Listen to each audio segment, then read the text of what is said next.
বেরোচ্ছে, সবুজ বেরোচ্ছে।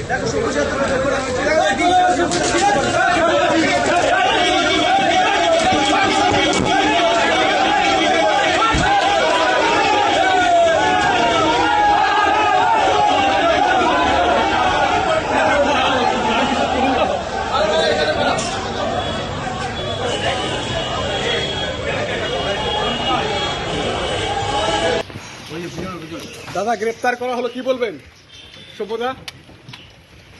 পুরোপুরি ফলস দাদা বলুন। এবং হিন্দি দাদা পুরোপুরি ফলস। কেন কেন কেন সভ্যতা কেন? 2018 সালে কাকে থ্রেট করেছি বলেছে। 1 কোটি টাকা তোলাবাজির অভিযোগ বলছে। অভিযোগ তো যে কেউ করতে পারে, 1 কোটি কেন 100 কোটিও বলতে পারে। সে 1 টাকাও দিয়েছে যদি প্রমাণ করাতে পারে, আমাকে ফাঁসি কাটে তুলে দিক।